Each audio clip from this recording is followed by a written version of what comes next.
think, first of all, I would like to introduce the members of our committee. I don't think they're all here, but as I call your name, would you please stand up to be acknowledged? Alan Brickley, Sylvia Golden, John Horvick, Tom Iverson, Morgan O'Toole Smith, Khalid Wahab, Kurt Wabring, Tom Welsh, our research advisor, Leslie Moorhead, and I think we should also acknowledge all the hard work that Wade Fickler put into this.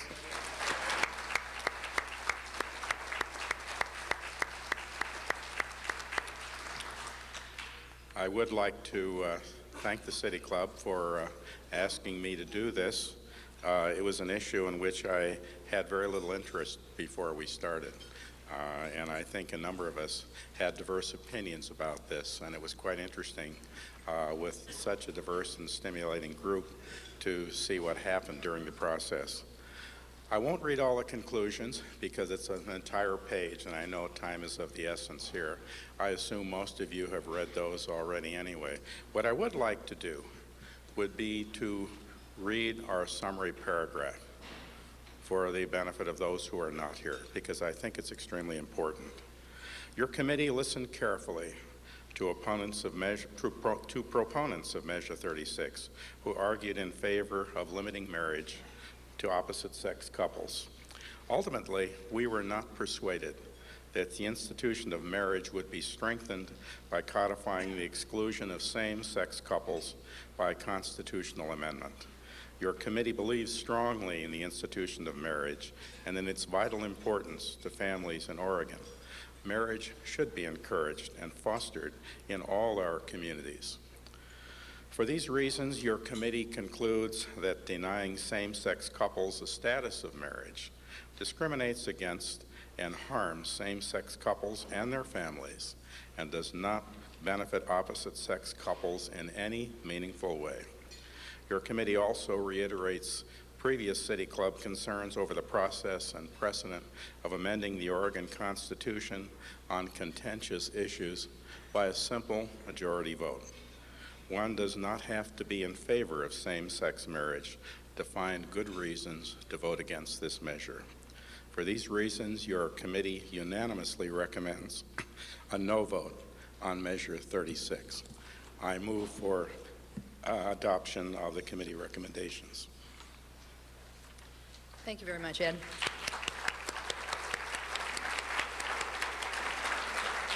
We'll now move to the debate portion for recommendations of ballot measure 36. Will anyone who would like to debate in favor of, please approach the for microphone, and anyone who is against adoption of the recommendations, move to the against microphone. Well, look at us. The question has been called.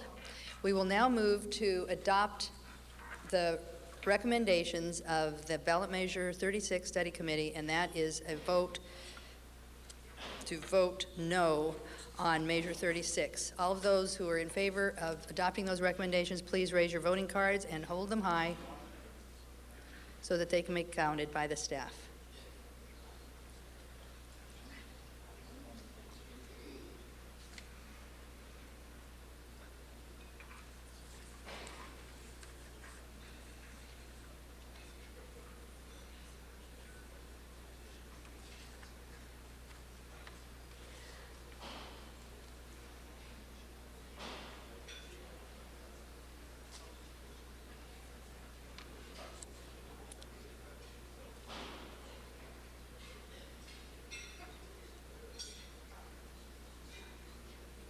Thank you. Now, will all of those who are opposed to adopting the recommendations of the Committee on Ballot Measure 36, all of those who are opposed, please raise your voting cards. Thank you. Seems to be unanimous. The City Club's position is that we will adopt the recommendations and that will recommend a no vote on Ballot Measure 36. Thank you to both of the committees very much. very complex issues, and you've done a very thorough job. Thanks to Chris and to Nikki as well for helping facilitate this. Now we'll move on to the next portion of our program. A few announcements. The next Friday forum is next Friday here, October 29th, and Jim Garrison will be speaking on America as Empire, Global Leader or Rogue Power. Interesting question for these times. Jim Garrison is the founder of State of the World Forum and Gorbachev USA Forum, or Foundation, sorry. Also, just a note that Citizens Read Book Club will be held Monday, October 25th at the Zimmerman Community Center. Wendy Rodmacher-Willis will lead the discussion of the book, The Values Divide. That's by John Kenneth White. It's free to and open to the public, but you need to RSVP. These events always get packed. Broadcast of City Club programs this quarter is made possible in part by corporate underwriting from McEwen Gisvold LLP, Medico Support Services Incorporated, and The Standard. Very grateful for their support. We also offer copies of today's program on audio, CD, and videotape. Now, on to our program, The Greenspan Betrayal and Other Tales of the Tortured Tax System. Feel like we should have dark organ music in the background. David Cay Johnston is a Pulitzer Prize winning reporter for the New York Times and the author of Perfectly Legal. That's a book that you'll have an opportunity to purchase the back of the room and have them signed by the author, whom the Washington Monthly, in its review of this book, called one of the country's most important journalists. Among other accomplishments in his 36 years of investigative journalism, he's hunted down a murderer whom the police failed to catch. He's been the only journalist to cost a television station its license. He exposed political spying and brutality at the Los Angeles Police Department. And he broke the story in 1990 that Donald Trump had a negative net worth. And he's not wearing a bulletproof vest. He was hired by the New York Times in 1995 to conduct a running investigation of how our tax system actually operates, as opposed to what the politicians say about how it operates. His reporting has shut down tax dodges and loopholes valued by Congress at $258 billion, and that's with a B, $258 billion. In 2001, he won the Pulitzer Prize for innovative coverage of our tax system, and he's been a finalist for that award 3 other times since 2000, the year 2000. And that's a record unmatched by any other journalist. So we are very proud and pleased to have David Cay Johnston.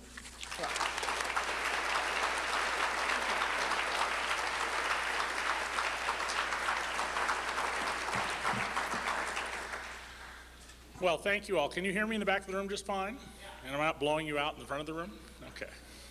Well, thank you for having me here today. I set out 10 years ago to examine how our tax system actually operates because despite years of paying taxes, I didn't understand how it really worked. And I wanted to see if there was a way to get at how to cover our tax system in a new way. It was argued by many of my peers when I was at meetings of my professional organization, Investigative Reporters and Editors, which, by the way, gave a medal to this book as the Investigative Book of the Year, that you really couldn't cover the IRS, that the way the laws were written and the culture of the institution, it would be easier to go write about, as many journalists were doing, the CIA. So before I get into the subject point of the title, I want to lay a little background for you. Whatever you think about our tax system, I hope by the time you leave this room that you have a different idea of our tax system and how it operates and what it actually does in our economy. For starters, I want to point out to you that we have, at least in theory, a progressive tax system. The greater your income, the larger the share of your income you pay in federal income taxes. That idea, which is under heavy attack in Washington and in your state capital and in state capitals around the country, is arguably the most conservative idea in Western civilization. Now, how could that be? I know at least a few of you are out there saying, wait a minute, that was the second plank of the Communist Manifesto. Well, in ancient Athens, they had a flat tax. And when they did, Athens was a tyranny. And then the moral philosophers of Athens came up with this notion that those who are the greatest economic beneficiaries of a society have the greatest moral duty to bear the burdens of that society's operation and making it endure. And so they came up with the idea of basing taxes on ability to pay. And when they did that, they created democracy. That is the foundation of our liberty and our freedom. Plato said that democracy means to rule and to be ruled in turns. So I like to think of that as the golden rule of politics. Be careful when your party and your group is running the government, because eventually the other people are going to be running the government, and they're going to be making the rules, and you're going to be the ruled. Aristotle, Plato, Adam Smith, the father of capitalism, all said taxes should be based on ability to pay. So did John Locke, a man who never met a tax he thought was reasonable. James Mill, John Stuart Mill, David Ricardo, all the worldly philosophers agreed taxes should be based on ability to pay. So what is going on in our country in terms of taxes and in terms of incomes and how people earn rewards from our society? Well, back in 1970, the poor in America, and throughout my talk when I say the poor, I mean basically the bottom third of Americans, the poor in America and the super rich, by whom I mean the top 1/100th of 1%. That's a tiny group of people, 1/100th of 1%. At Yankee Stadium, if 28,000 people turned out, 2/3 of the seats would be empty. Back in 1970, the poor had 10 times as much income as the super rich. 10 times. By the year 2000, they were equal. The poor had lost ground. They literally are getting poorer. And the rich had gotten enormously better off. 28,000 people have as much income today as the bottom 96 million Americans. If you don't remember anything else I told you, I hope you remember that and tell other people that. And that is a dramatic change in the distribution of resources in our society. Now, little groups, 28,000 people, can be misleading. I want you to keep that in mind. But there's a whole host of data that support the notion that we are through a period of time, roughly the last third of a century, shifting resources to the top of the income ladder.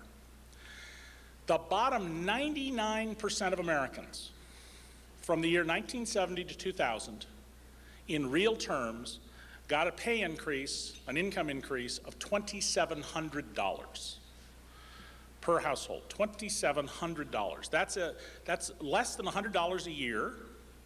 It is the functional equivalent of showing up for work every January and your boss saying, we're going to raise your wages by $0.05 an hour. That's what it works out to be.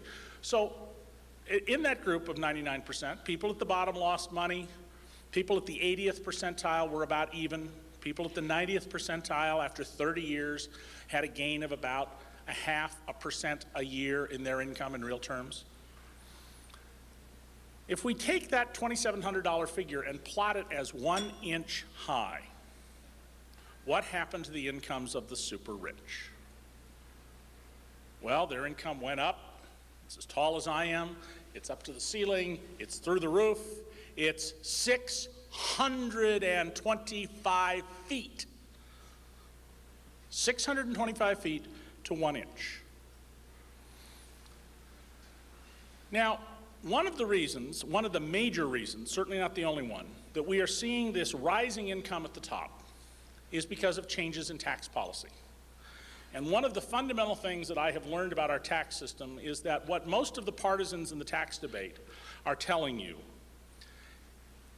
they are telling you things that have about as much to do with reality as my third grandson's belief in Santa Claus. Back in the early 1980s, Mr. Reagan was elected. He put in a tax cut measure heavily weighted to people at the top, and the government began running deficits. It was spending money it didn't have. There were some revenue enhancements, as Mr. Reagan called them, enacted in 1983, but there was also an enormous amount of news coverage back then about the crisis in Social Security, which was going to run out of money in 31 years. So President Reagan appointed a then relatively obscure economist in New York City named Alan Greenspan to head a national commission to examine how to deal with the crisis in Social Security. And the recommendation that they came up with, which is in this book, which I keep on my desk, the recommendation fundamentally was that, well, you know, the boomers are an unusual demographic problem. They blew up the schools when they were little. They blew up the car market when they were young. They blew up the college populations. They've blown up the housing market. So we're going to have them pay in advance for their Social Security benefits. Instead of a pay-as-you-go program where each year the amount of Social Security tax covers the amount that's paid out to retirees, orphans, widows, and the disabled, we're going to have you pay now for a benefit you get later. Now, when someone comes into a lot of wealth, the first thing the tax lawyers tell them is you want to defer taxes. And if you can defer a tax for 30 years and you invest that money and then you pay the tax, it is the functional equivalent of never having to pay the tax. You have reduced it as an economic matter to virtually zero. Well, the reverse is also true. And if you doubt that, think for a moment about the size of your mortgage payment today. And imagine if you had to meet that mortgage payment in 1974 on the income you had back then. Well, this little book here so far has cost us over $2 trillion in taxes we paid in advance for Social Security benefits. And Mr. Greenspan said, here's what we need to do. We're going to raise Social Security taxes. We're going to put that money to use by paying off the federal debt, which at the time was about $1 trillion. We'll build up a reserve. And if it turns out the economic projections aren't quite right, we didn't bring in quite enough money, the government will have the capacity to borrow some money, pay the last of the baby boomers their final benefits, they'll pass into history, and America will go on. That's not what Congress did. Congress spent the money. Don Nichols, Republican senator from Oklahoma, who was elected on an anti-IRS platform, said in a debate on the Senate floor earlier this year, income taxes, excise taxes, Social Security taxes, they're all taxes. They just come into Washington, we throw them in a pot and we spend them, which is exactly what Congress does. So your $2 trillion got spent. Now you can argue about how it was spent, but I would argue that it was spent financing tax cuts for the highest income people in America. If you make $50,000, your excess Social Security tax this year will come to close to $2,000, about 4% of your income. Well, if we go back and look at the statistics from the early 1970s, people who in today's dollars made $50,000 were saving 8% of their income. Today, they're not saving any of their income as a class. Half of that decline you can attribute directly to the excess Social Security taxes that are being collected against people to provide a benefit. Why do I say the Greenspan betrayal? Well, it isn't just that Congress spent the money and has been spending lots of money that isn't coming in. The federal debt was $1 trillion back then. It's now $7 trillion. At the rate that we're spending money that isn't coming in, which in real terms, not the way they play budget games in Washington, is over $600 billion a year, the federal government will be in debt by 2014. That was 31 years from the time of Mr. Greenspan's report, when they were supposed to run out of money.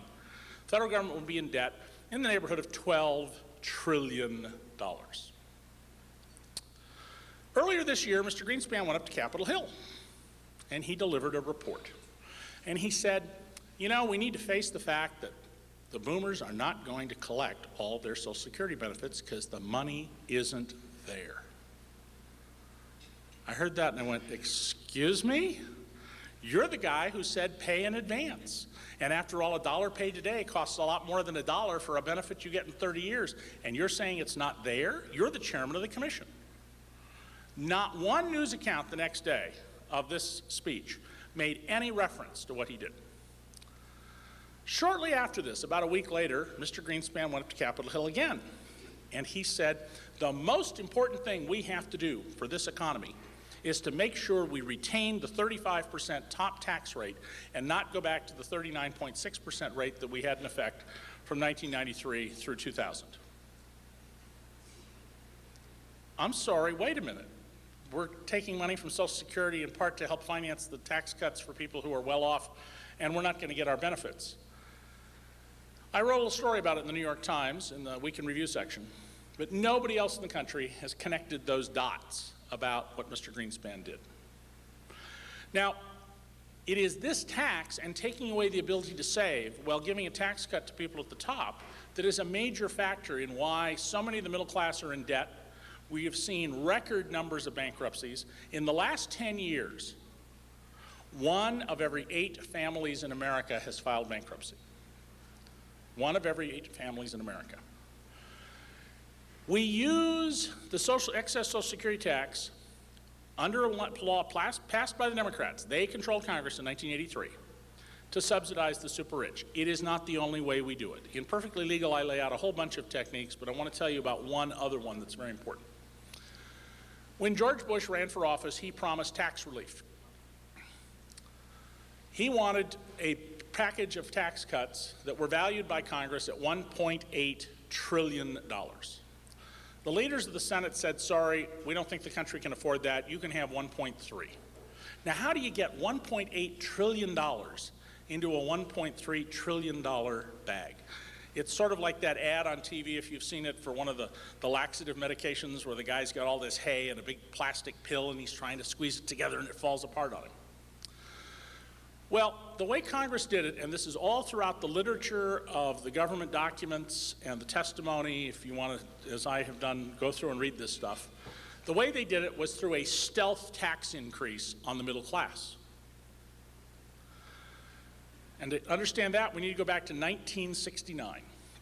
January 17th, 1969, a guy named Joe Barr, who was Treasury Secretary under Lyndon Johnson long enough to have a cup of coffee and go up to Capitol Hill once, gave a report.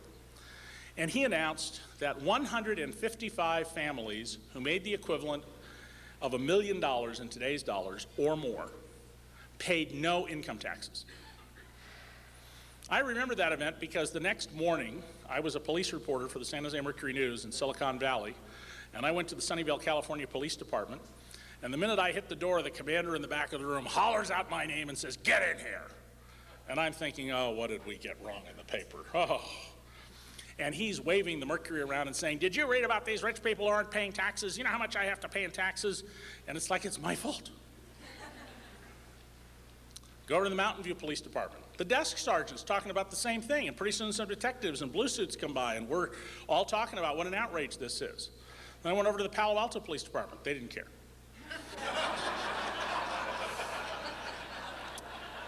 Congress that year got more letters about those non-tax-paying rich people than about the war in Vietnam. So they responded by passing a law that said if you take lots of exotic deductions like oil depletion allowances, we're going to limit those so that you have to pay some tax. Over the years, Congress has modified that law and changed that law. It's now called the alternative minimum tax. And you can find out if you're paying it by looking on the second page of your tax return, and I don't remember at the moment if it's line 42 or line 43, but it'll say alternative minimum tax. Now, wouldn't matter particularly, except that Congress made a very important change in the law in 1986. In 1986, we had, remember, quote-unquote tax reform. And one of the requirements of that tax reform to end a crazy system in which people like newspaper reporters and beat cops were buying tax shelters was that it had to be revenue neutral. The old tax system had to raise as much as the new. Well, they were $1 billion short. So to come up with a way to finance that $1 billion, they decided to add to the list of abusive tax shelters the following items on your tax return: your exemption for yourself, for your spouse, for your children, the standard deduction, your state income taxes, your local property tax deduction, even sometimes your medical bills. Now, at the time, it didn't matter. It applied to a handful of people. Nobody cared. Life went on. By next year, close to 30 million Americans will be paying the alternative minimum tax. By 2008, 40 million of the 130 million households, that is more than 100 million Americans, more than a third of Americans, will be paying the alternative minimum tax. If you make $75,000 to $100,000 a year and have 2 children, there is a 97% chance that you will pay the alternative minimum tax. And living in this state with an income tax, it's 100%. You will pay it. You will lose part of your Bush tax cuts through this $500 billion stealth tax increase on the middle class. And what is this money used for? Well, in the documents, it's shown that it is explicitly used to lower the top tax rate from 39.6% to 35%. It is to finance a tax cut for the richest people in America. So it's the policy of our government to take money out of your pocket to finance the government so that those who are the greatest economic beneficiaries of our society can pay less. And as they pay less, they can invest more, they acquire more political power along with their wealth. And here's how really nasty this is, and it shows you how disconnected Congress is, because if anybody thought about it, they would never do what I'm about to tell you. If, God forbid, you get sick, you get really sick, you develop cancer, or your spouse does, or your child does, and you spend more than 7.5% of your income on taxes, Congress raises your taxes by taking away your deduction, and it funnels that money to the super rich. Now, it's not a lot of money. It's a tiny amount of money. We're talking about tens of millions of dollars, which in a country of this size isn't even a drop in the bucket. But the symbolism that we would tax people who are sick to give a tax break to the super rich is astonishing. And in Perfectly Legal, I tell about a family, the Clausens in Kansas, and what happened to them, because exactly this happened to them when they were trying to keep their son successfully alive because he had cancer. We are shifting the burden of taxes off of those people who are the greatest economic beneficiaries of our society. When Conrad Hilton wrote his last will, he talked about how he owed his fortune to the rest of our society, to the fact that there was peace. Kind of hard to make money in the hotel business when there's war. That there were roads and highways and schools and contracts. He recognized that it isn't just my money. I made my money, but I was able to make it because I'm in a society that has rules that allow me to make it and that's created prosperity. Now, you will hear a lot of talk in our society about the need to kill the death tax. There is no tax on death. And you will hear a lot of talk that it represents third and fourth and fifth taxation of the dollar. Well, somebody should tell that to Bill Gates. Bill Gates has never paid a penny in taxes until recently, when Microsoft started paying some dividends on all the stock that he still owns in Microsoft. Why? Because mom and dad made a tax-free gift to him, and he used that money to buy some technology from someone, and he built Microsoft out of it.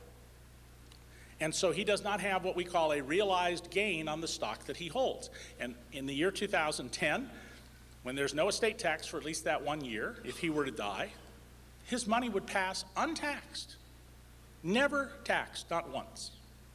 And how did Bill Gates' parents have $50,000 to give him? Dad didn't grow up with 2 nickels to rub together. Dad went off to World War II. He came home and went to college on the GI Bill and became a lawyer. Mom and Dad got a VA loan and could buy a house, one of the first rungs to having some prosperity. Mom got a job as a public school teacher and earned a pension. So because the taxpayers invested in the Gates family, they had the money to give to their son, which created this enormous fortune and all of the jobs and the things that have benefited all of us through the company that he started. Now, I'm going to deal with a really small group of people for a minute, but the numbers are significant. The top 400 income people in America as measured by the tax system. In 1993, when Bill Clinton got Congress by 1 vote to raise taxes on the highest income Americans, those people, and remember the tax rate was 39.6%, those people paid 30 cents out of each dollar of their income in federal income taxes. Not the kind of numbers you hear from Bill O'Reilly on Fox News. By the year 2000, at the end of the Clinton administration, those folks were down to paying 22 cents out of each dollar of their income in federal income taxes. That's a 1/4 cut, more than 1/4 cut in their tax burden. I calculate that if the first round of Bush tax cuts had been in effect, they would have paid 17.5 cents out of each dollar of their income. What happened to everybody else in America? Their taxes went up. They went up from a little over 13 cents out of each dollar across the board to a little over 15 cents. That's a 16% increase. So everybody else had less money in their pocket, 2 cents less out of each dollar, and these people had, in reality, 8 cents, and if the Bush cuts had been in effect, 13 cents more out of each dollar in their pocket. And this is not an insignificant group. Remember back in 1970, it took 1/100th of 1% of the population, which was then about 24,000 people, to make 1% of the income in America? Well, those 400 taxpayers, who represent about 1,100 people, made 1.1% of the income in America that year. Their average income in the year 2000, the last year we have the data for, their average income was $174 million each, and they're paying this very low tax rate. In fact, if you make $60,000, you paid in income and Social Security taxes a larger share of your income to the federal government than they did. How much is $174 million? Well, the median family income in America is roughly $50,000, and if you work 40 years, an entire career, and make $50,000 every year, you will make $2 million. These folks make $2 million every 4.5 days. Their tax burden has fallen 41% from 1993 to today. Your tax burden has gone up. We are violating the most conservative principle in Western civilization. We are shifting the burden of taxes off of those at the top. And in the process, we have created a tax code because we've been hearing the rhetoric instead of doing the job of being citizens and understanding the principles at work that now says to companies, move jobs offshore. Not a lot right now, but you know what? If you went back 10 years ago and looked at how much of corporate profits are taken in tax havens, you'd go, it's about a penny on the dollar of profit, who cares? Well, it's now up to 17 cents out of each dollar's profit is taken in tax havens. Jobs are going offshore. The tax system is telling CEOs, get them offshore. Intellectual assets are going offshore. I'm sure many of you are aware of the stories that I wrote about Bermuda. Companies rent a mailbox in Bermuda and they don't have to pay taxes in the US anymore. We need a tax system for our era. We have a tax system designed for a national industrial wage economy, and it worked pretty well for a long time. We now live in a global asset services world. We need a tax system that greases the wheels of commerce, that finances our government on a sound basis, that encourages investments, and most particularly in the most valuable asset that we have, the human mind. When I was a kid, as the son of a 100% disabled veteran, I could go to college because it was free. If I were in the same circumstances today that I was in back then, I would not even be able to afford to go to a community college. We put enormous barriers in the way of young people getting a college education. We need a tax system that rewards good behavior and promotes social stability. Instead, we have created a monstrosity by focusing on rhetoric and claims. In the 1980s, we cut taxes on the rich, and we got the 7 fattest years in the history of the Republic under Ronald Reagan. In the 1990s, we raised taxes on the rich, and we got 7 even fatter years under Bill Clinton.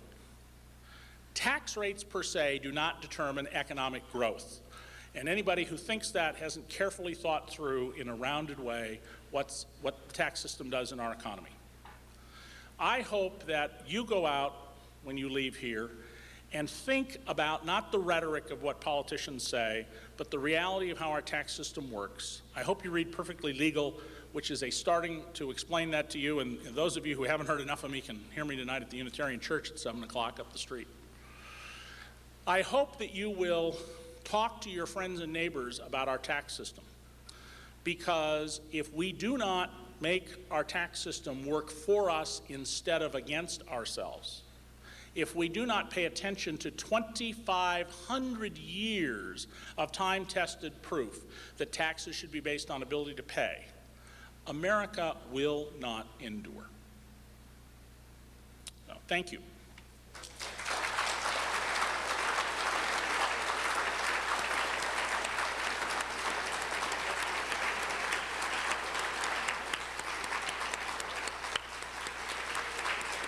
Speechless. A lot to think about, and this book is on the back table. We'll now open it up for questions from the audience, members only.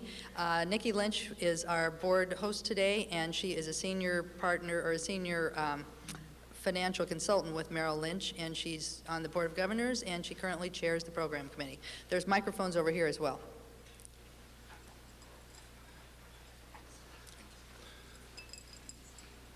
You can take. Yes. I guess my question is, you know, this is an issue, of course, the club has studied and we've all, you know, lamented over in our state and around. And I guess my question is, you know, how can we clone you? How can we get some people that are, you know, politicians that are willing to say these things instead of being so fearful of you know, putting their hand on the third rail or whatever? Well, tax, unfortunately, has become, in the words of Senator Christopher Dodd, the vilest four-letter word in Washington. And there is no rational discussion of it. And I think that will change when enough people understand what's going on in our tax system, that we can have a rational debate and we can't pander to people. So I think that's fundamental. Now, is Marilee Carr here? Will you stand up? Marilee Carr, a physician who lives here in town, is trying now to put together a project to do a book called Perfectly Legal State by State, so that we can get a record across the country of how our state tax systems are being just destroyed by people who only view of the world is that they're anti-tax. And there is an effort around the country at many of the state levels where people are suddenly recognizing, wait a minute, I don't want my kids going to school or my grandchildren 4 days a week. I want to be able to get a cop if I get in an accident and not have to wait 3 hours because there's only one for 100,000 square miles. You know, we need public health, nursing services. We need to have certain functions. All wealthy societies have high taxes. But I think the beginning is people have to learn about it. And Perfectly Legal was written, you know, the Vatican took the Mass out of Latin and put it in the vernacular so people could understand it. And that's what I've done with Perfectly Legal, is explain to you the tax system in ways that people can grasp it without going to tax school. So. Chris Smith, City Club member. In 2000, I was part of a campaign that defeated a tax limitation measure here in Oregon, and along with my friend Steve Novick, we did an analysis that said that nobody in a family of four who made less than $80,000 would benefit. Yet that argument didn't poll well. What ultimately beat it was the sense that the benefits were distributed unfairly. It seems like one of the components is that people support tax reductions for the rich because everybody hopes to be rich someday. Can you comment on the psychology of that? Yeah. I'm sort of not surprised by that. My brother lives here in Oregon, and he voted for this measure because he said, I just don't make enough money to be able to afford any risk and change in the tax system, even though he thought he might be voting against his own interests.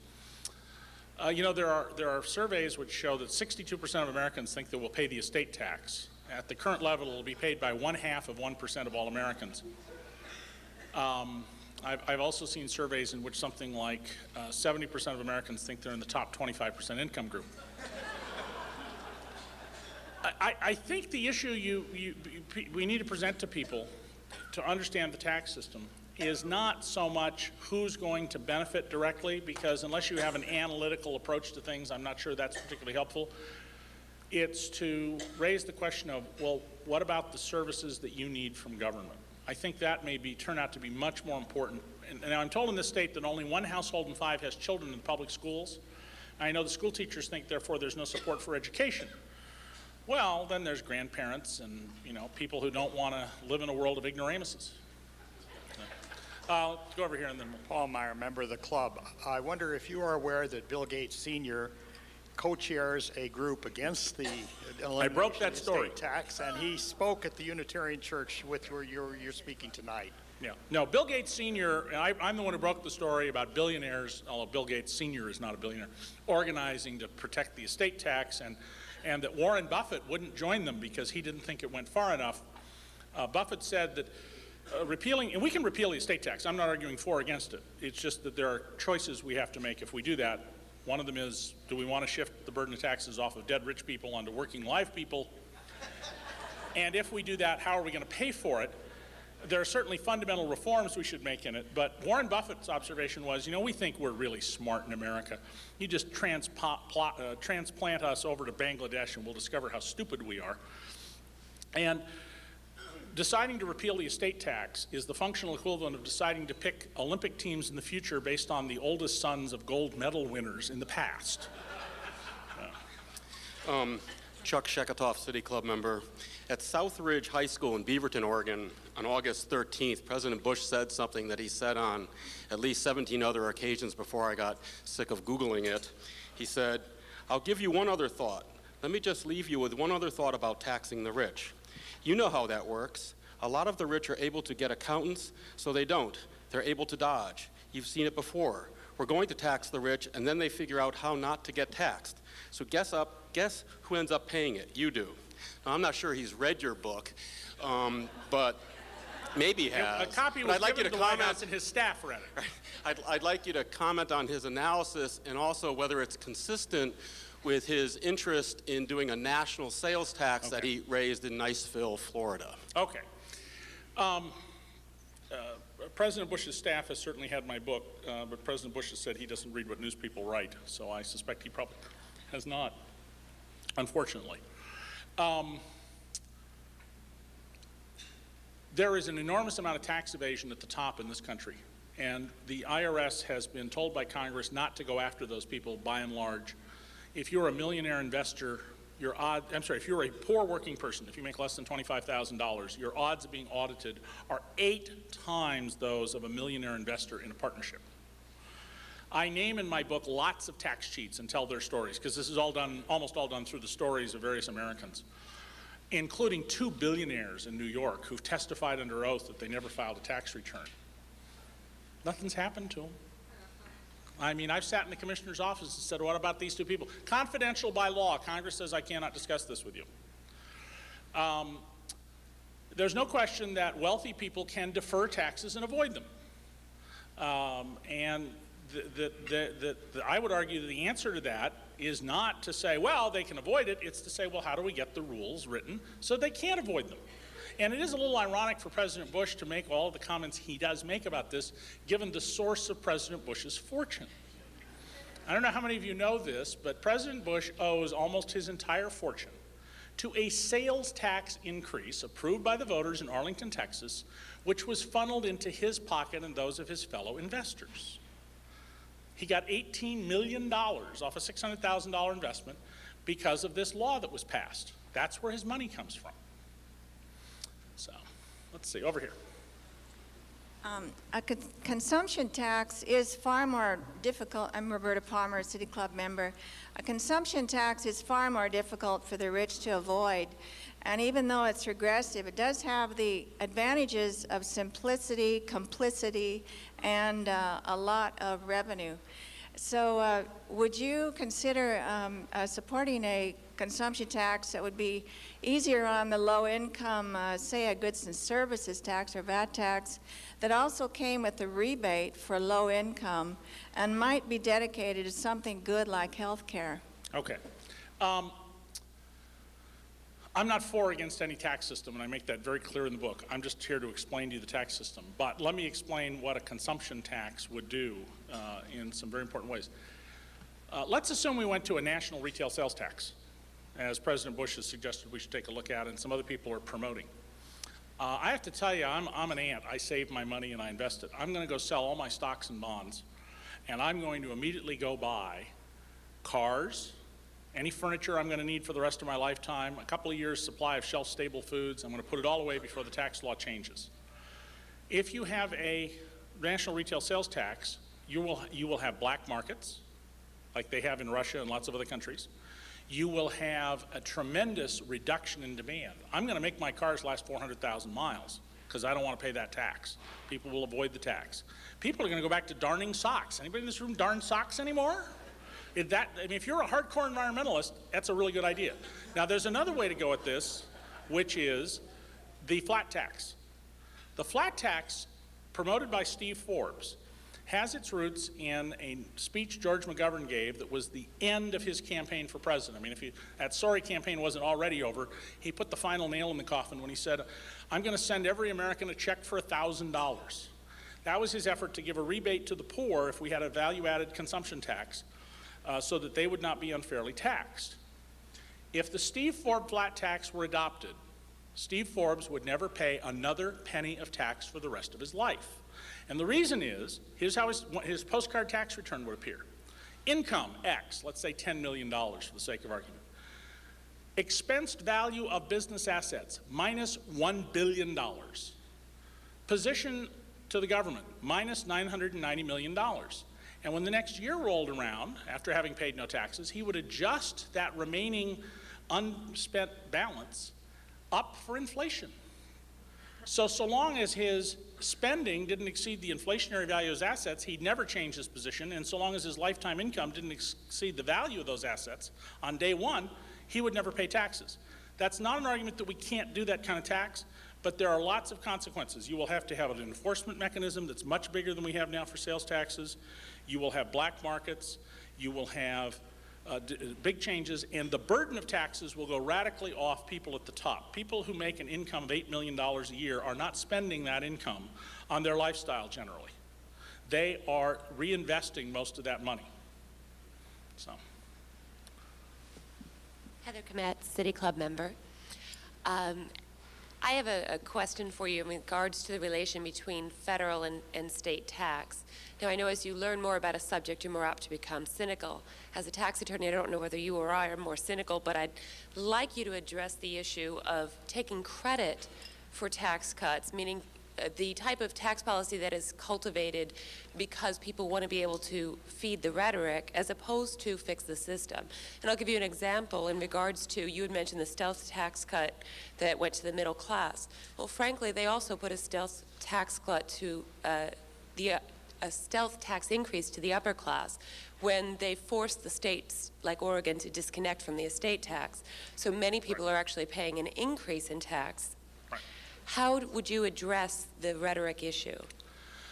Well, you know, we live in a country in which there's a survey that shows more people can name Jennifer Lopez's lover than their congressman.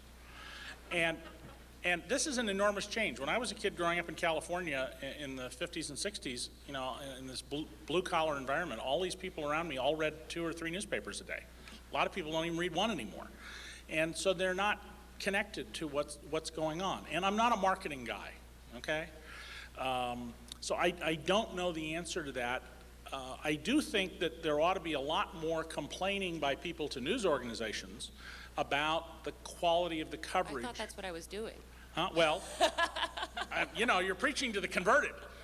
You know, complaining about, gee, you're not examining and seeing these issues. And why am I not hearing about these things? And the estate tax is a very good example. I mean, the way in which we're repealing the estate tax works against the interests of family-owned businesses and in favor, for example, of publicly owned corporations. And I explain how that works in the book.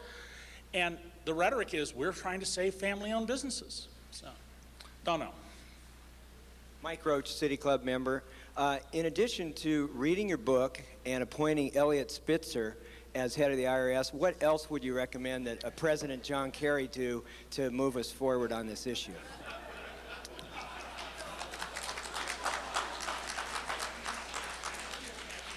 The problems in our tax system involve both Democrats and Republicans.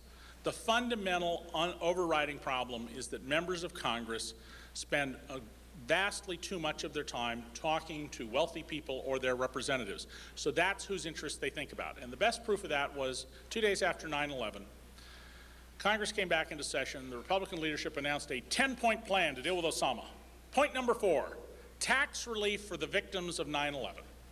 So what did the firefighters and the police officers who ran into the World Trade Center and the Army sergeants and the Air Force colonels at their desks at the Pentagon and the flight attendants on those airplanes need? What did they need from the tax system?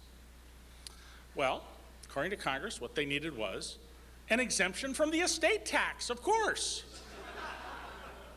They're simply not hearing or seeing what it is we need, and so they're not seeing the damage the tax system is doing because they're hearing from people who say, I got mine, I don't want to pay any more for the cost of running America. Last two. Thanks for your presentation. Clearly you make a good case for tax code reform, and I guess nothing exercises Americans quite like taxes, as the English found out, much to their chagrin. However, I have a question and one comment. The question is, one often reads that the top 20% of income earners in the U.S. pay 80% of taxes. And my comment is to your point about inequality, and I think that personally I find we have a very unhealthy fixation in this country with the super rich. The fact that Bill Gates makes several $billions does not make me any poorer. The economy is not a zero-sum game, and the fact that he makes a lot of money. So what's the question?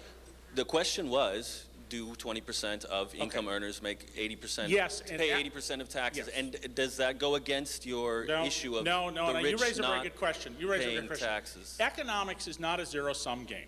Okay, we create wealth. We are far wealthier today than when everybody in this room was running around in diapers. Okay, we've gotten wealthier and wealthier and better off. However, it is also not true necessarily that, as John F. Kennedy said, a rising tide lifts all boats. If you shackle the dories to the pier, they will sink. They will be swamped. The average 25-year-old male today in America makes $2 an hour less than the average 25-year-old male did when I was that age. So we, in fact, Purchasing power, you mean? huh? No, I'm talking Purchasing about I'm talking about in inflation-adjusted dollars. Purchasing power certainly has improved, and I talk about that in the book, and you'll see that. But there is no question that the bottom people are falling behind. We shouldn't worry particularly about income inequality per se. I want to have a society with more wealthy people in it, but we are creating enormous barriers at the bottom and breeding, therefore, political trouble by not recognizing that the focus of the game should be to raise everybody, not to take those at the top and shove them way higher. That's the underlying fundamental point that we are missing. I don't begrudge Bill Gates a penny of his money, but when CEOs of big companies, as I explained Perfectly Legal, engage in tax deferral schemes that are so costly that major American corporations have reduced or eliminated retirement and health care benefits for their workers to finance those schemes. And I show in the book how that happens. It's not the competition down the street, it's the guys in the executive suite stealing the money. Then we got a real problem that we need to address. But your underlying point is exactly right, that yes, we should have more people at the top, and we should promote more growth, and we'll be better off in the long run if we do that in a reasonable sort of way. And the numbers that you want to focus on are that the top 1% make about 20 to 22% of the income and pay about 34 to 37% of the income taxes, but only 25% of all the federal taxes. And that group starts at $300,000 a year and extends to over $1 billion. So that within that group, people have nothing in connection with each other. Someone who makes $300,000, someone who makes $1 billion, live in totally different worlds. Okay? Thank you. Kurt You're last. Kurt Wavering, member. One word I didn't hear you say is loopholes, and which maybe comes down to the same thing, but you think of it over and over again of loopholes created for some special purpose. For example, SUVs are classified as light trucks, and if you happen to be a business, you can get the federal government to buy your SUV for you. If you want to read about loopholes, I got lots of them in the book. My exposés of loopholes, have shut down. Congress said Congress's count is $258 billion. I know you'll be shocked to hear my number is significantly higher. But the tax code is full of provisions that are designed to benefit narrow groups of people. There was actually a provision proposed in the 1988 technical amendments to the tax code. Didn't get enacted because it got written about, but here's how it read. No tax shall be owing on the estate of any individual who died in Tarrant County, Texas on October 10th, 1985, and left an estate valued at not less than $10.5 nor more than $12.5 million, whose sole surviving heir is his spouse. And when some colleagues of mine, when I was at the Philadelphia Inquirer, found the woman to whom this applied, who turns out lives in a community where one Bass brother lives on this side, another billionaire Bass brother lives on this side, they called her up and they asked her about this, and she says, "Oh, you mean that little thing Jim Wright's doing for me?" And they went, "Well, yes." And she says, "Well, isn't that what your congressman's for?" Thank you all very much.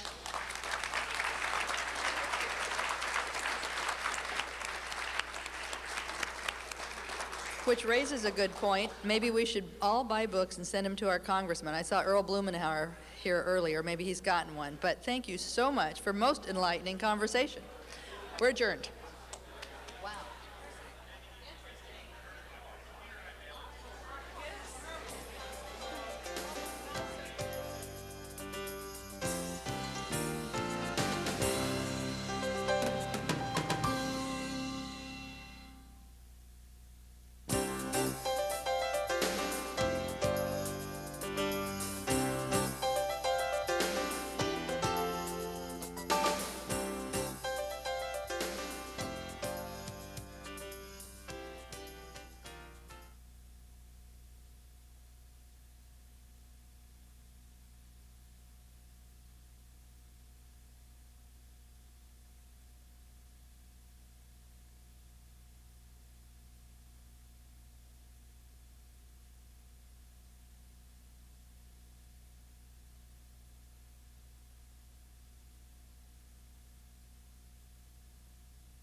To engage sort of all stakeholders in the state, as he indicates it will do. Getting from there, assuming you have lots of information fed into that committee and they do some thoughtful work, getting from there to presenting something to the public that the public will accept is a huge step. And I think that that is going to require essentially real dialogue with the community. David Yaden, who I think is in the audience somewhere, has an interesting theory about this, and it involves literally thousands of conversations with individual voters on a community-by-community basis, trying to educate people on what's at issue, as I mentioned, what the real facts are instead of the demagogue versions of those facts that we are all subject to, and somehow in that process getting the voters to understand where the benefit might be in a change and accept it.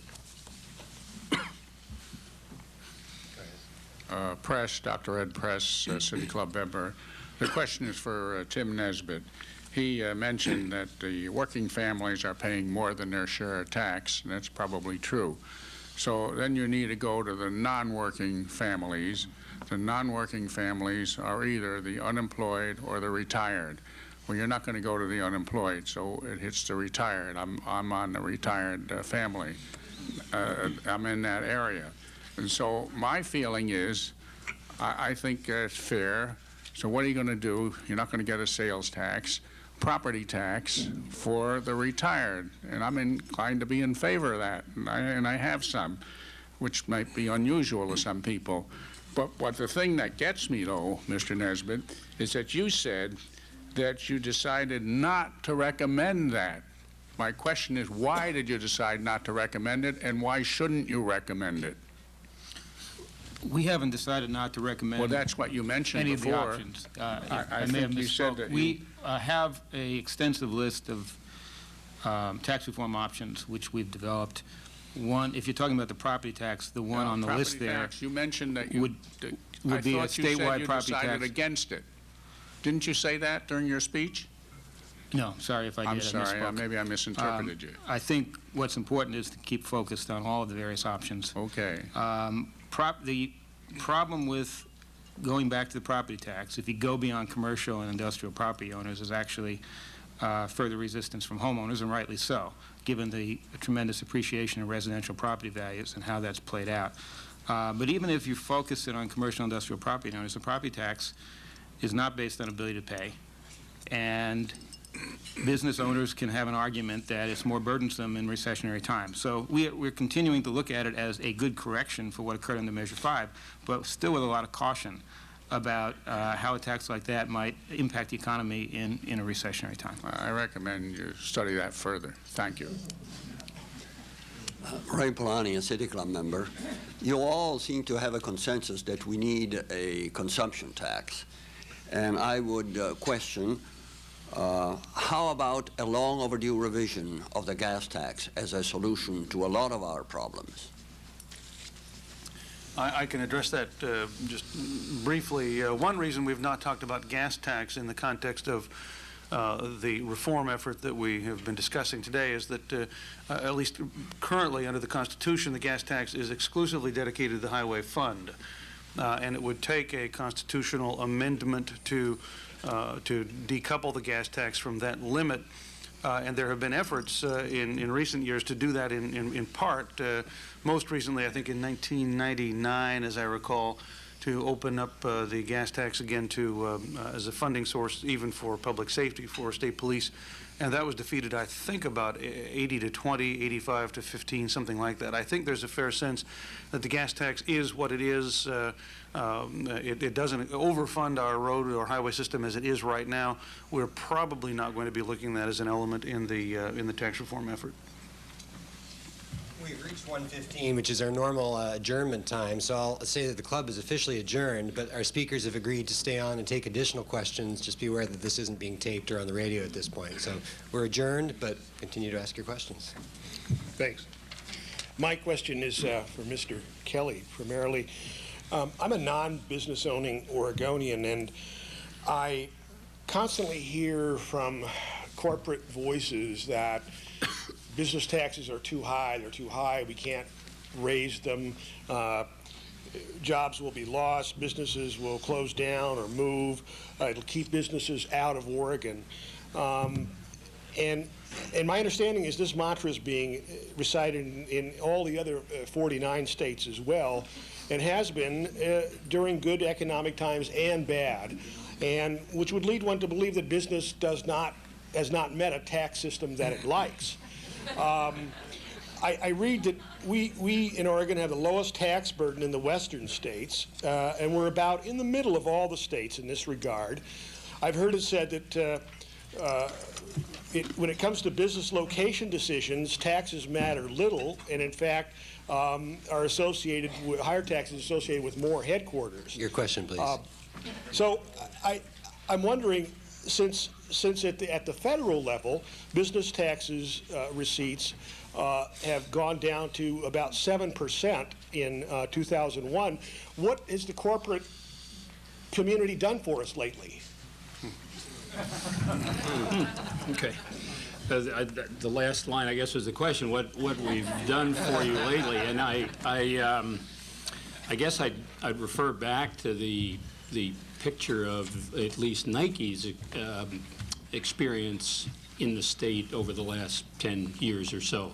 And I think that the bottom line of that point is that what we've done is create 6,000 very well-paying family wage jobs in the state, and that those 6,000 employees and their families pump money back into this economy. They pay for schools, they pay for all of the public services that we all share and that everybody in this room pays for.